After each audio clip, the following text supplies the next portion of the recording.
हजरत उस्मान ज़िन्नूरैन रज़ी अल्लाह ताला अन्हु ओ ज़ालिमो तव्हां इन खूह खां मूंखे पाणी बंदि कयो आहे। जॾहिं असां आयासीं ख़ुदा जी ज़ात जो कसम आहे यहूदीअ जो खूह जॾहिं मुस्लमान औरतूं तां खूह तां पाणी भरण वेंदियूं हुयूं सॼो ॾींहुं बीठियूं हूंदियूं शाम थी वेंदी यहूदियुनि जूं औरतूं पाणी भरण ॾींदियूं हुयूं। इमामुल अंबिया फरमायो आहे जेको इहो खूह ख़रीद करे मां मुहम्मद जी उम्मत जे लाइ अल्लाह उन खे जन्नत ॾींदो। मां यहूदीअ वटि वियुमि ओ यहूदीअ खूह मूंखे ॾे। यहूदी अचो खूह तोखे मां छो ॾियां? मां चयोमांसि भला अधु ॾे। 10,000 जी जाइ ते 20,000 मूंखां वरितई माना के डबल रक़म वरितई। मां खूह ख़रीद करे आयुमि। मां नवी साईं खे चयो सुणा मां खूह ख़रीद करे आयो हाँ। साईं फरमायो उस्मान ॾे हवालो खूह ख़रीद करे आयो आहे त या तुंहिंजी मिल्कियत आहे? मां चयुमि साईं न आहे तव्हांजी उम्मत जी मिल्कियत आहे। हज़रत उस्मान तो फरमाए मां सॼो उहो खूह उम्मत जे लाइ वक़ुफ़ कयुमि। अॼु उन खूह मां मूंखे पाणी पीअणु नथा ॾियो। हज़रत उस्मान तो जे ज़ालिमो इहा मस्जिद नबवी आहे जंहिंमें मूंखे निमाज़ पढ़णु नथा ॾियो। साईं फरमायो आहे को जेको मस्जिद नबवीअ जे लाइ प्लाट वठे जॻह तंग थी वई आहे। मां मस्जिद नबवीअ लाइ प्लाट ख़रीद कयुमि। मां मस्जिद नबवीअ जे लाइ प्लाट ख़रीद करे मां अल्लाह जे नाले ते वक़ुफ़ करे छॾियमि। अॼु उन मस्जिद में मूंखे निमाज़ पढ़णु नथा ॾियो। अॼु उन खूह मां मूंखे पाणी पीअणु नथा ॾियो। साईं फरमायो ख़ुदा जी ज़ात जो कसम आहे उस्मान मुंहिंजो जन्नती आहे।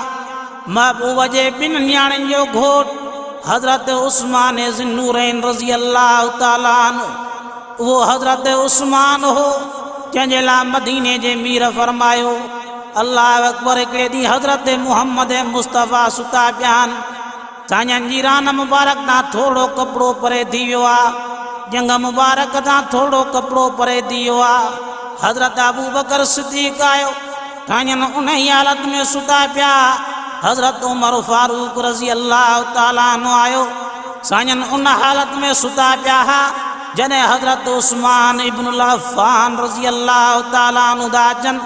साईं फरमाईंदा बि उस्मान साईं ठही वेठा। अल्लाह अकबर पुछा करण वारे पुछा कई साईं हज़रत अबू बकर आयो तव्हां वहीं सुता पिया हो? हज़रत उमर आयो तव्हां वहीं सुता पिया हो? हज़रत उस्मान जेॾी महिल आयो तव्हां चयो त मां ठही विया।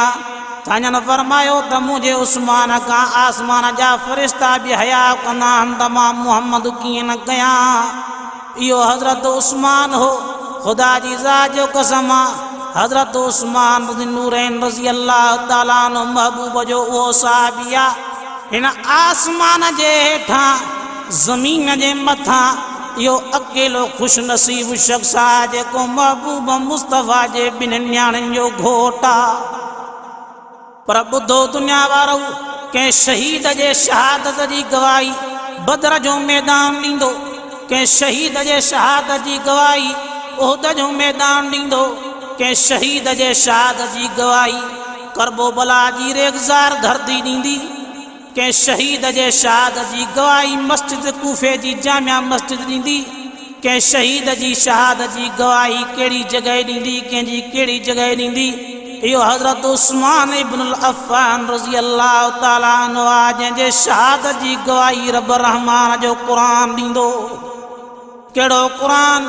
जंहिं क़ुरान जे बारे अल्लाह सैफ़ चयो अर रहमान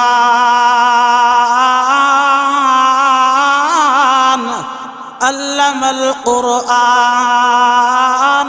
खलक़ल इंसान अल्लमहुल बयान। इहो क़ुरान फ़र्क़ वारो किताब आहे। हा बाजारे रब बाज कई पैदा कई इंसान जंहिंखे सेखारियईं क़ुरान चए थो तबारकल्लज़ी नज़्ज़लल फ़ुरक़ान अला अबुदिही लियकून लिल आलमीन नज़ीरा।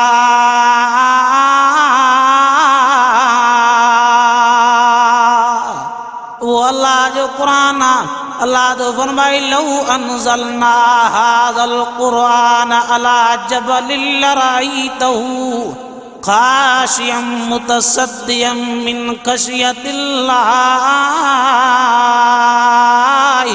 जे नाज़िल क्यों आसा कुरान के जबलन ते त जबल भी रेज़ा रेज़ा बणजी वञनि। यो एडी अज़मत वारो कुरान, यो हकीम कुरान, यो अज़ीम कुरान, यो मुबीन कुरान जे गवाही ॾींदो कंहिंजे शहादत जी त उहो शख़्स हज़रत उस्मान इब्नुल अफ़्फ़ान।